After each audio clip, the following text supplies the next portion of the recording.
communicate. He never talks to me. He doesn't tell me how he feels. She shuts down when I ever try to communicate. I can't communicate. Help me to communicate.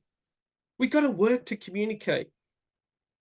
Welcome, everyone. My name is Shah, and I'm a relationship therapist. And whenever I ask clients, what is the issue they want to work on? That is what I'm getting. Communication. We just can't communicate. Okay, let's get serious. Relationships are in crisis. Divorce rates are rising. Mental health is a big problem. So what is really the big question here? What should we be looking at? So let me just share this presentation with you. And look, all of this has started from this simple question. What is the main skill you should be looking at to improve in your relationship? That is what this whole focus is about. And look, it's an important question. Connection. How do we connect? We got to talk now. What the hell have you done here?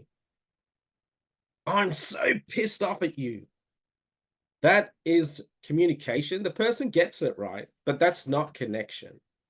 That is not what we're talking about relationship-wise to communicate. So how do we connect? Most couples communicate in a low state, right?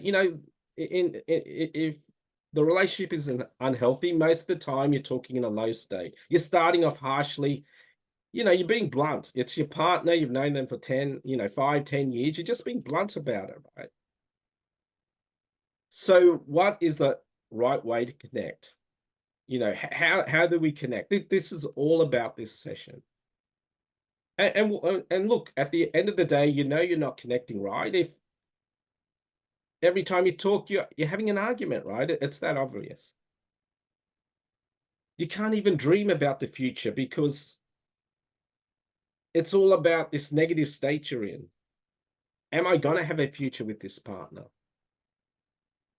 If we take that into the bedroom, obviously sex is a chore. One partner thinks they're not getting enough. One partner just wants to get it over with. You're feeling drained, you're nagged. The other has given up. So where does all this disconnection lead to? You can't even remember the first time you fell in love. You've got no idea what that was like now. You're just thinking, this isn't what I signed up for, right? So obviously this is a big issue, and a whole part of this process today is I had to get the connection expert. And look, I'm happy to introduce Rob Kirby. He is your connection expert. So Rob, welcome today. Thank you, Shah. Hello, everyone. Welcome to everyone. Rob, I've known Rob for 10 years. He ran workshops right throughout Australia. He was the leading workshop in Sydney for over 15 years. It has been run all throughout the world. It's based on his work. So obviously, if I want to know about connection, if I want to help the people I'm working with know about connection, I've gone to Rob. So Rob, thanks for coming today. Look, a lot of the people know me. I just want, if you could tell a little bit about yourself, and so I'll hand it over to you, Rob. Sure. I did a lot of personal development, and I wanted to climb corporate America in my 20s, and I did. I was successful, but there was always something missing. Even though I had a pinstripe suit on and a nice car, I didn't feel that I could connect with my girlfriends or someone I might be dating the way I wanted to. So I started moving away from the mainstream type of NLP, public speaking courses, sales courses. They were all valuable for business, but in relationships, they didn't seem to be working. So I started to look into the alternative world and learn kinesiology and meditation and tried some yoga classes and stuff like that. And I felt benefit. But I wondered, how could I put this, because they're so different, the mainstream versus the alternative, is there a way to bring them together? And I found it. I connected with Kathy Martino, who did Reiki and deep tissue body work. She was so good at it. And this is a woman who dropped out of high school and grew up in LA and was a wild partier. And then she happened to meet Dr. Robert Sharp, who was a chiropractor, but mainly he went over to Reich, that the body is the subconscious mind. And if you open it up, you change. And I started working. I was introduced to her and my whole life changed. I felt more open. I felt connected. My heart was connected to me instead of living like in my head at Hughes Aircraft, talking to rocket scientists all day, boring, boring, boring.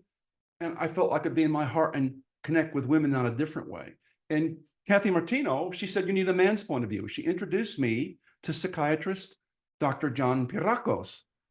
And he was Greek, but he founded bioenergetics in the 50s with Alexander Lowen. And then in the 70s, he created core energetics, which was a more core in Latin means heart, C-O-R, means the heart of the matter. And his focus of John's work was on relationships between men and women. He wanted them to be magic.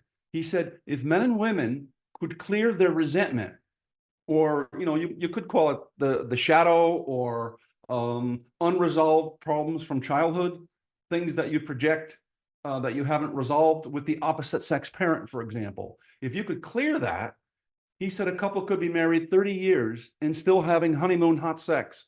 And I'm saying, oh God, this is impossible.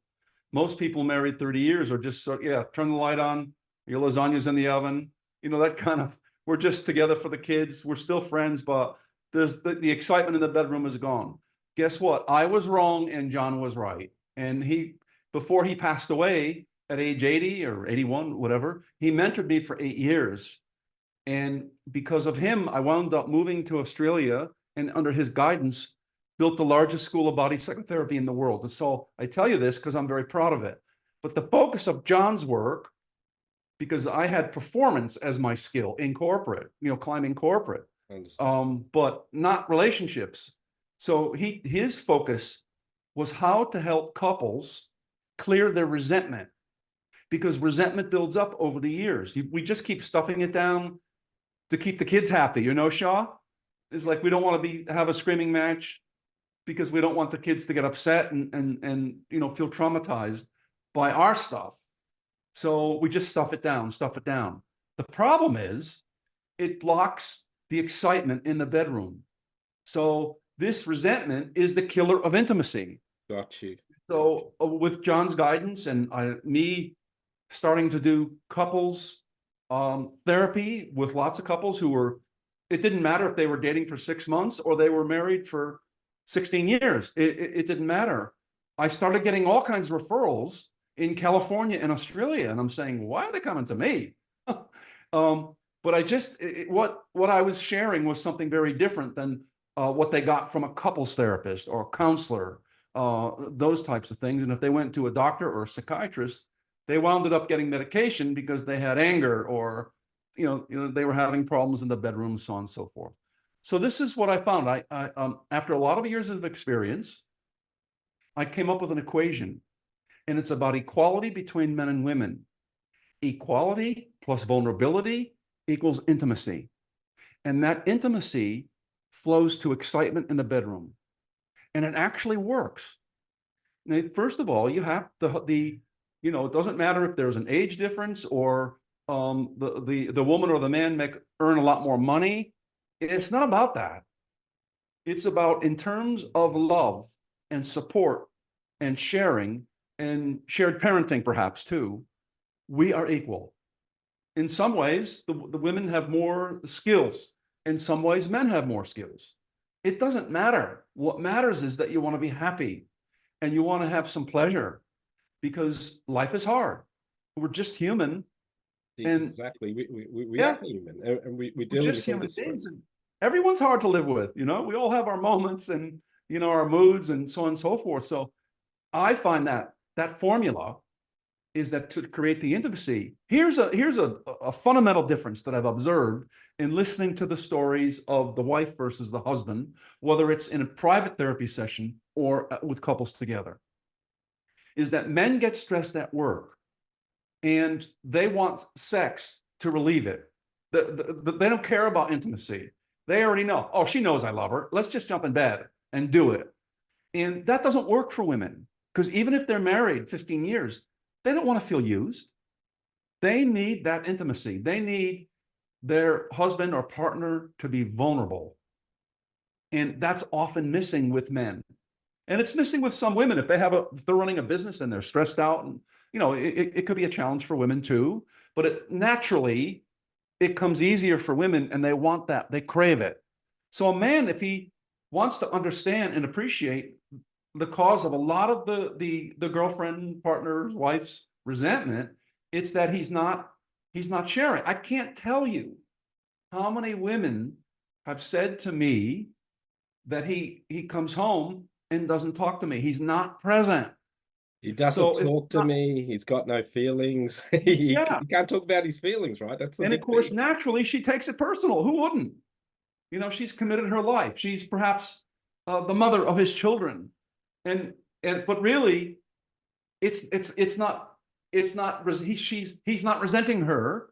He's not in a good place, and he doesn't. Men are they don't want to sound like they're whining or complaining, or they're not coping at work. They want to come across as confident, and I'm the man of the house. I'll take care of you. I'm going to take care of the kids. But really, he's hurting inside. And so he needs to learn, and he needs coaching from people like you and perhaps me, that he needs to share his vulnerable self. He doesn't need to fall on the floor crying like a 10-year-old. It's not about that. It's just sharing his feelings. So she gets what's going on, and it makes her want to touch him and support him. So then, when they have this, they clear their resentment on both sides. Then you have this intimacy. The intimacy flows into the bedroom as it's fun time.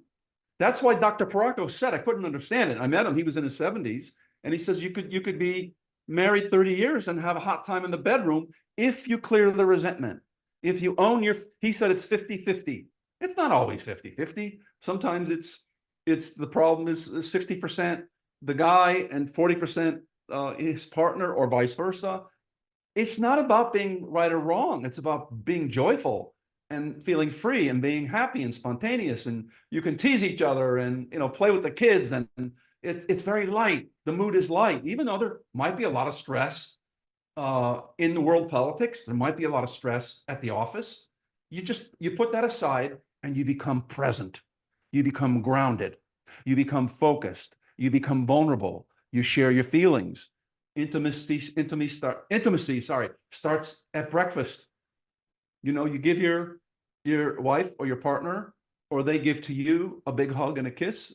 I can't wait to see you tonight, babe.